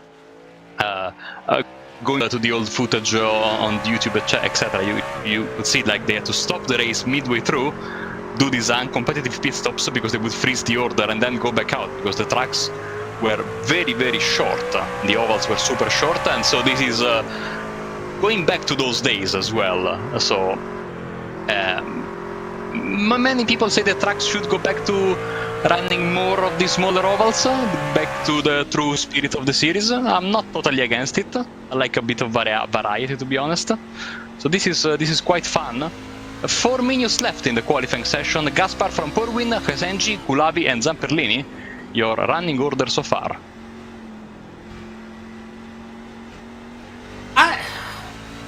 The discussion on kind of NASCAR is fairly controversial. If you get on Twitter and you look at kind of some of the NASCAR discussion, there's a lot of criticism about NASCAR's broadcasting contracts. So even in the US, I'll be honest with you, sometimes trying to watch NASCAR, if you don't have like cable channels and you don't have a cable subscription, or you're not paying for a subscription service to watch it, it's hard to access it too. Even though, I pretty much live track all of NASCAR through Twitter, which is a lot of fun. But with the trucks, I like each series to be unique, but that's just my opinion. That was Jackson Resende in the wall. There's Kohalvi spun around on the backstretch. So we're 3 minutes left to go here in qualifying. Drivers still aren't really settling down and getting consistent here in the session. I think it's going to be interesting when the race comes around and all of these drivers are right beside each other to see how that goes. Of course, I don't think we get safety cars or pace cars here in AMX, and someone can correct me on that if I'm wrong, but I can't imagine we're going to run pace cars here in AMX. So this is going to be a lot of fun, especially if we see something happen and the whole field gets wrecked. We might have a couple minutes of just waiting on cars to get towed. Yeah, and this being the Tier 2 race, of course, so the bigger amount of points available to everybody. So, surprise winner tonight could really bring in some serious points and some serious cash. So it's the beauty of this kind of racing as well, because and one thing I want to say also, if we don't have cautions, it's going to put a premium on tire management, Brad, because you don't have the caution to stop and get the tires changed. That's the same that happens on a racing in the Arkham and Art series, where you don't have cautions because it's a D-class series, and that series really teaches you two things. Accident avoidance, because if you get involved in a crash or you have to avoid a crash, you lose the chance to win. And second, tire management, because no cautions equals the tires you start with, you have to finish the race with them unless you want to lose 2 or 3 laps in the pits during the green flags stops. So it's going to be interesting. Yeah, I run personally in my iRacing career. I run the modifieds, the open wheel modifieds on ovals, and that series, it's the Wayland series, is a lot of fun. But you're right, it teaches you tire management very, very quickly, because you have to make those tires last. And the thing is, short, fast circuits like this, you are really putting a lot of load on those right side tires as the race goes through. And if you're sliding around every lap and scrubbing, you might have to back off nearly half a second, 3/4 of a second for multiple laps just to cool your tires down, which is no easy feat. The tire fall-off is huge, and one thing that road racing drivers don't get, that they get like a reality check when this happens, is that when you set up a car for like let's say a GT3 car, for example, the car will more or less be the same from the beginning to the end of the stint. That is not the same here. The car will behave wildly differently from the beginning to the middle portion to the end of the race. And as Gaspar gets provisional pole 22.579. So, of course, this is a fixed setup race, so the drivers don't have any kind of adjustment that they can make. They have to deal with it, basically. And that's why the qualifying and practice were so important in order to get a feel of this car. But no amount of practice they did can have the same amount of feedback than what they will do in a few minutes time with the race. Checker flag is waving, and unless we have some serious surprises at the end of the qualifying session, it's going to be Gaspar and Purwin, your control for this race. Very, very good times coming through. Again, Gaspar able to pull a little bit more there at the end. He's going to start himself out on pole position, it appears. Kohavi's still out running a couple laps there, and there it is. The server kicks him. So that's our qualifying session over. Kyle Gaspar bringing it home. Again, provisional pole, which is where you want to be in an oval race, I will tell you. Josh Perwine in P2. Jackson Resende P3. The fabulous Fabio Zamperlini up in P4. Gaston Kohavi only 0.3 of a second back, which is a very, very good time, up in P5. And Diego Villarreal in that Sudamerica Racing Team truck. Pulling a Diego Villarreal, just not putting in a time. It worked out for him last race. If he can avoid any carnage that may happen in front of him, he should be able to pick up a few points. The only way to go for him is up. It is a rolling start here in this race, so drivers will get up on the grid. They'll do, I believe, 2 laps behind the iRacing pace car, and then the pace car will peel off, and it will be given over to Kyle Gaspar to take the field into turn 1. Yes, sir. It's less than a mile, so if my memory serves me right, on iRacing, less than a mile equals 2 pace laps. I know, because Phoenix is exactly 1 mile, if I'm not mistaken, and it's only 1 pace lap. Barely 1 pace lap. So yeah, on board with the pole sitter, you can see the view from there, the beautiful iRacing. Well, we should have used the pace track for this one, but it's okay even with the generic, because the pace track is also a Chevy Silverado, so it would have been like full Silverado all the way through. But I can't complain, the generic pace car is also quite good. And you can see even the pace laps are short around here. Don't worry about the lap counter there on the top left. It will reset. That's a limit of the iRacing SDK services. So we'll do the full 50 laps, don't worry. 50 laps are going to go real quick here, so I hope everyone's got their popcorn, got their snacks, got their drinks, and they're ready for some good action here in AMX Global. You can see everybody kind of pushing each other there on that outside line, trying to set up the grid here. As they come around turn 3, everyone's going to get the call, be ready for green. There goes the iRacing pace car into the pit lane. We won't see it again. There's your green call, and we are underway here. Gaspar gets away well. Resende is already up into P2. Josh Perwine getting away very, very poorly, it seems, and dropping down into P3 early on. And now as we come out of turn 2 here, anyone going to clobber the wall early on? Everybody getting as close to the wall as they dare. Nobody going into it there. And as we come around, we're already 1 lap through. Told you this was going to move quick. And Gaspar will hold on. The only moves we've seen is Resende and Pervine. And now, as we continue to watch here, we'll see if anyone tries to set up any slide jobs, anything fun as we go through. And as so far, a lap and a half in, it's single file running. As we continue through, Diego Villarreal looks very, very pacey, though, I have to say. Looks like he is urged to get a move forward here as he comes out of turn 4, going through. And there's 2 laps down, Marco. This race is going to move fairly quick, I think. Excellent behavior from everybody, and these are the best laps for them, I believe. Now the track is working perfectly, the tires have all of the grip available. It's not going to go on for long, I'm afraid, for them, and especially the moment one of these drivers will try to force the issue to close the gap to the car in front. They will start to slide, especially coming out of turn 2 and turn 4. That's going to be when the trouble will begin for them and the fight with the truck. As much as the fight with your car, your truck in this case, is going to be probably the main challenge that these drivers will have to face. A bit of a puff of smoke there, but that's again internet connection spanning across the globe, because I think the server is in we're using is in North America, and Perwin is in Australia, of course. So when he gets very close to the wall, sometimes to us it registers as him hitting the wall, but he's not. I'm almost sure of that. Yeah, I don't see any damage on his truck, so I think it is just maybe a slight bit of net coating there. You can see a little bit there. Maybe he is touching the wall just a little bit there. As we look on board with Zamperlini towards Josh Pervine's truck there, he might be just slightly touching the wall, but it's nothing to write home about. And really, you can get away with it a little bit as long as you don't do anything too crazy. It's not going to cost you. Kyle Gaspar, 0.6 of a second lead here as we run around, going into turn 3 here on lap 7. Very, very smooth driving coming from Gaspar so far. Very, very smooth driving from every driver, really.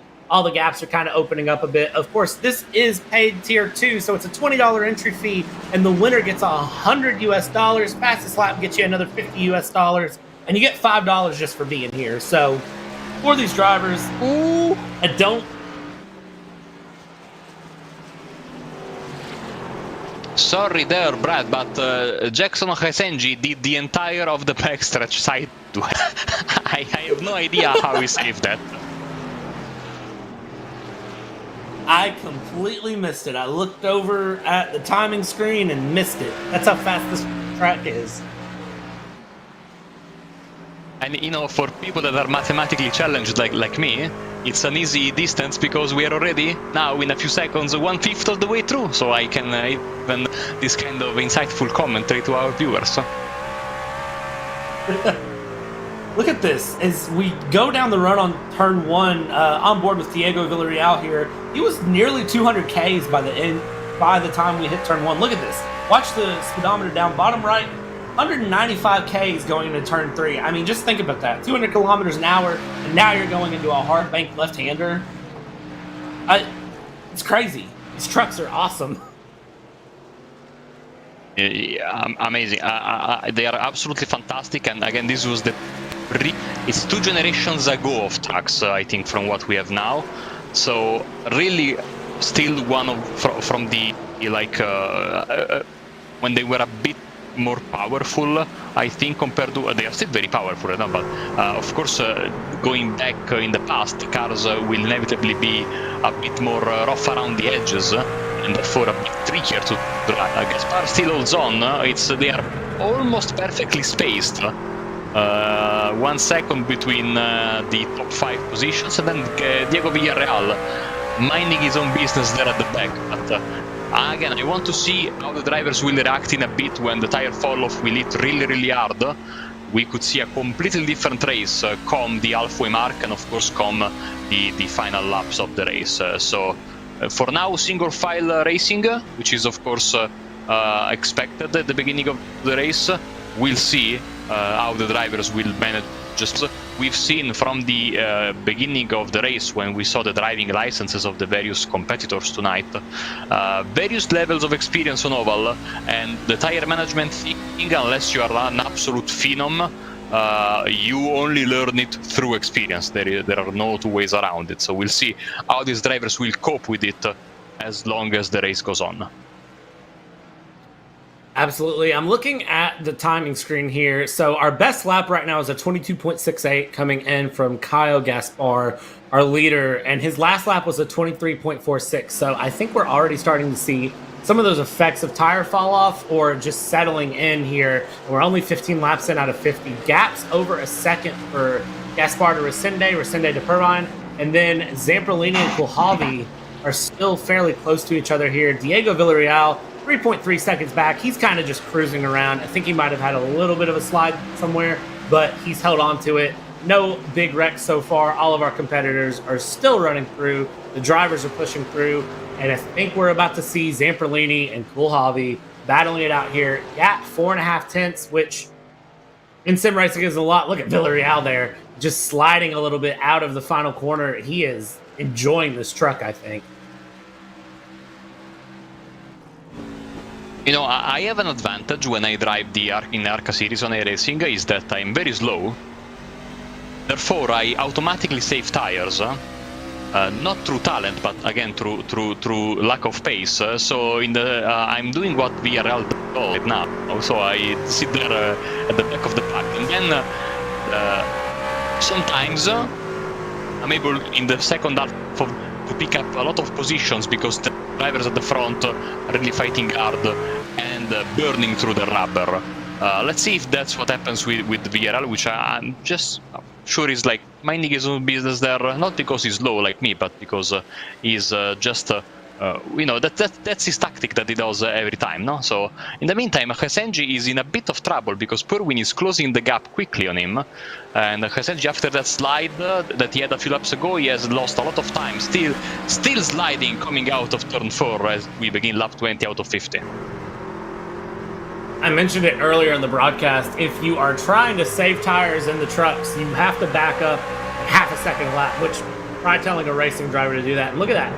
Resende just smacking the wall with the back quarter panel there a couple of times down the back straight, and Josh Purvine absolutely in the mix here to try to have a pass done. He just needs to get his nose in a little bit, be a little bit brave, and he can absolutely get a pass done. A little bit different passing in trucks on an oval than it is passing in a road course. And I believe, if I remember right, Josh Purvine was one of our drivers that has a rookie rating here on ovals. So I'm curious to see if he's kind of just sitting back waiting on a mistake to happen, or if he's going to try to get brave and force it up the inside into a corner, go a little bit late. And it looks like he's close enough to try it, but he's just kind of sitting back, and here it might be. Actually, there he is right on the quarter panel. And is he going to be close enough for a pass? He's not. See him sliding back in, but the thought is there. The pressure is on to Resende. Now as we watch, look at Resende, just absolutely different quarter line there than Purvine, and it seems like it's not working. A little bit loose there. And now watch this. Purvine, there it is, a little bit of a tap of the rear bumper. We call that the shoving him out of the way in NASCAR. I know there's a better name for that than that, but I can't remember it. But bump and run, there it is. Bump and run is what we call it. And here we go. This is Purvine on the outside. We're looking from the front bumper of Zamperlini. Out the outside here. Purvine, is he going to be able to make the move against Resende? Resende's on the inside, so he has to brake a little bit earlier, be a little bit slower through this line here. And side by side as we come through turn 2. And as they come out, still side by side. Look at this. Resende is just having a bad time with this truck.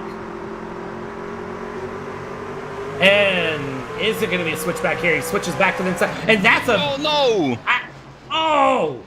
I don't know if Resende got loose or what that was, but Resende into the wall. Everybody avoids him there.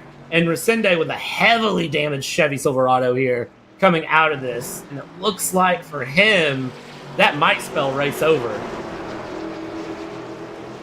I'm afraid that will be that for him, especially with no cautions. Big damage to his tire. He was struggling a bit. That was, of course, very sad, but he was defending tooth and nail there, and unfortunately when that happens, your truck is not responding very well. Bad things can happen, and in this case they did happen for him. And here we go with a replay. Looking at our AMX replay here, and you can see, I think he just got loose and unfortunately chopped across the nose there. Didn't have the space for that against Purvine, and unfortunately through that just cost him. And sometimes that's racing. Rubbin's racing. That's what we say in NASCAR anyways.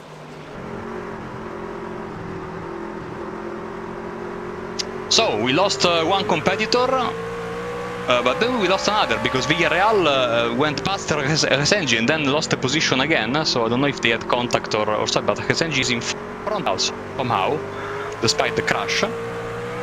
We'll see how long that lasts.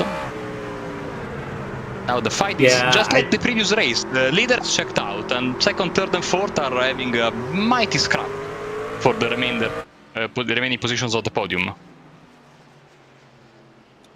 Kyle Gaspar just in a league of his own here, just absolutely cruising. 3 seconds might not feel like a lot, but it's an eternity in short track racing. And it's really, really hard to find pace like that. We're lap 30 of 50, so we've only got 20 laps left to go here. And as we sit here and cruise through, look at this, Zamperlini under pressure by Kulhavi now. And I think we're going to see a little bit of competitive racing coming up here now. Kulhavi, you can see he's trying to set something up against Zamperlini. You can see just a slightly different line compared, trying to get a little bit better run on that corner exit to try to set up the next corner entry. And that's what you have to do in this short track racing. You just have to set it up a couple corners before, and you have to push and just try to basically force your way in there. If you can get a nose up the inside of the car in front of you, it's going to give you plenty of chances to try to force your way through. Of course, we're not hoping for any sort of aggressive racing, but hey, it's racing. Laps count down fast here. You got to make the move count. Some of these drivers will set these up for 6, 7, 8, 9 laps, setting up a move, and then finally they'll just have to push it through. Villarreal and Resende are both laps down now, which I think is interesting to see. Something's definitely happened between them. But as we watch this battle, Zamperlini still also tapping the wall a little bit, which might be costing him a little bit of time as we go through. He's trying to chase down Josh Perline, who is a half second ahead of him there. Which is interesting to see that these three are, again, staying as close together.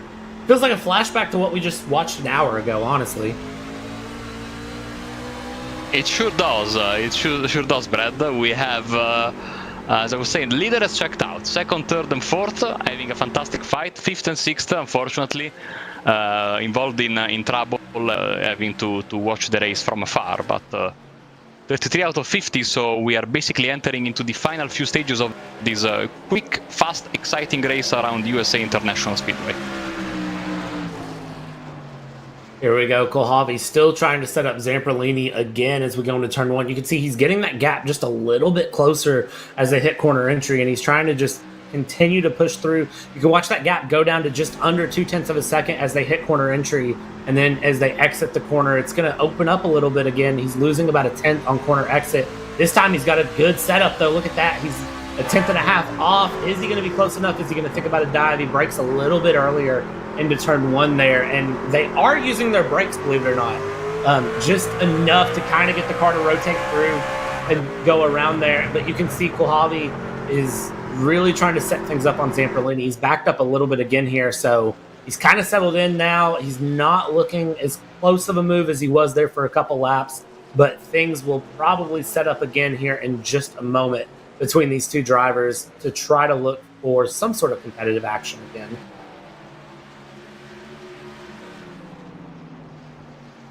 Gaspar leads Purwin, Zamperlini, Kulhavi, still very close, still slipping and sliding every which way. So, and of course, lap traffic could have an impact on the race as well. As we enter into the final few stages, we have got just a touch more than 10 laps left. This battle is absolutely crazy, and of course, as I said earlier, jinxing it, of course. If they don't have a troublesome moment, this could go all the way to the checker flag. Absolutely. I think Kulhavi does have the pace advantage on Zamperlini, but Zamperlini just knows how to put that truck in the right place, and we saw it even with the MX-5s. Zamperlini really knows how to defend and kind of hold on there. We're watching from the rear bumper of Josh Pervine here as he's watching this battle in his rearview mirror. He's getting a good view of this battle between Zamperlini and Kulhavi, of them continuing to push through. We're starting lap 39 now, and as you mentioned, lap traffic might come to play an impact here, as we have Jackson Resende and Diego Villarreal, who are both lap trucks, and part of the fun with NASCAR, lap cars don't have to get out of the way. Oh, and there's an error from Zamperlini. Zamperlini gets real loose out of the corner exit, and that sets things up here. Kulhavi not close enough to capitalize on it, but that might compromise Zamperlini over the next few corners. We'll have to wait and see here as they come out on the exit, and there's the start-finish straight. Again, a couple of puffs there from Pervine, as it looks like he may be just glitching slightly into the wall, setting things up very well, though, just trying to be competitive in the race here. You can see Kulhavi is kind of switching his lineup here and there. He's really trying to figure out what it's going to take to get this pass done on Zamperlini, and Zamperlini has now closed up very close to Pervine. This is the closest he's been in probably 20, 25 laps, and it's a 1/10.5 here as Josh Pervine was trying to hold on here. You can see a little bit of sliding there. He has to save it. There he is on the outside. Zamperlini is through. Is Kulhavy going to get through as well? They're side by side going down this back straight, and I believe that Kulhavy is going to slot in right there into P3, and that is the nature of short track racing. One small error, and it cost Pervine 2 places. He's now down into P4. Looking ahead there, Gaspar is starting to get past this lap traffic of Jackson Resende and Diego Villarreal. You can see starting to kind of play a bit of a mix there. Gaspar's through with no problem, but that might open things up to set up another pass. Look at Kulhavy and Zamperlini. If they catch up to this lap traffic in the next little bit, it could compromise one of them big time. We'll have to wait and see if that happens, though, as we come across 7 laps to go.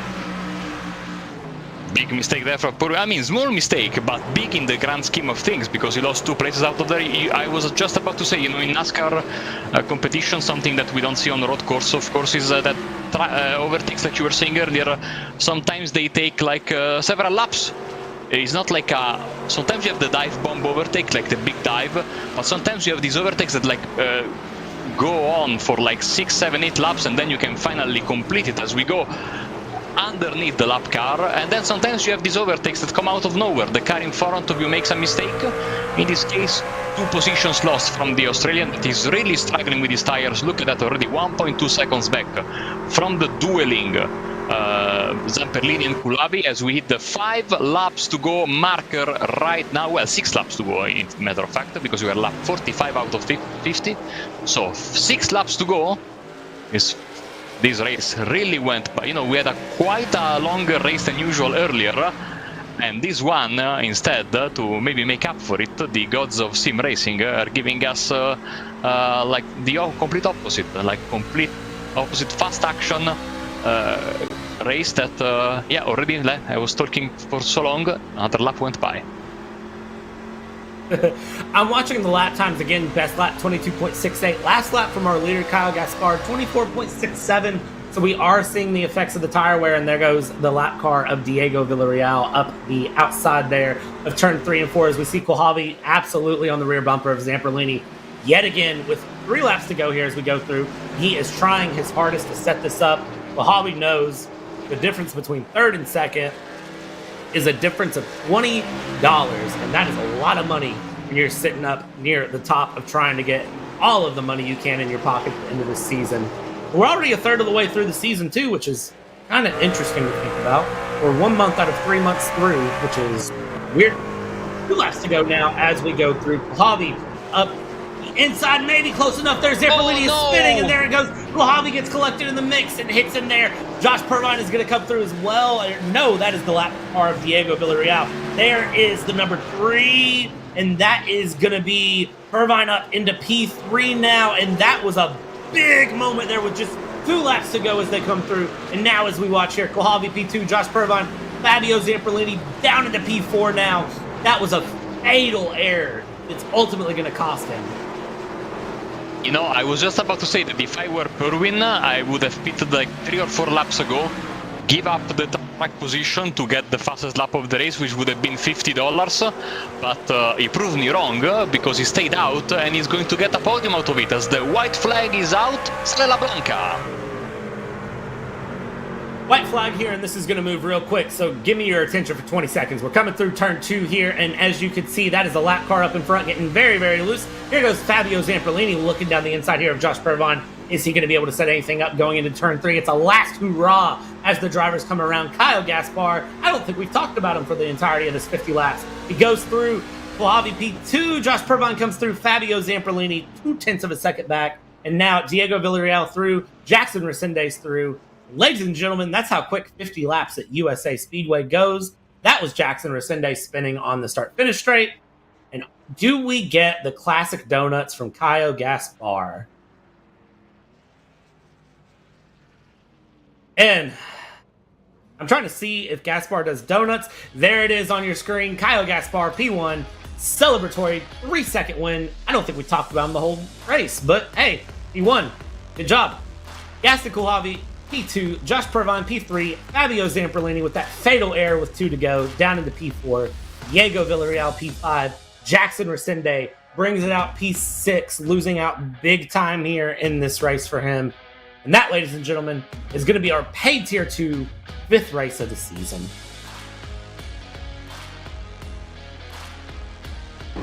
And I think we're going to see a quick replay here of what happened there between Zamperlini and Kulhavi there. You can see Zamperlini getting loose in the corner. Kulhavi, really, there's nothing you can do to avoid it. It was just a passenger at that point. And Zamperlini, by the time he was going, just followed that. So that, ladies and gentlemen, that's the nature of short track racing. That's the nature of NASCAR. Marco, it's been a successful Saturday night / Sunday morning.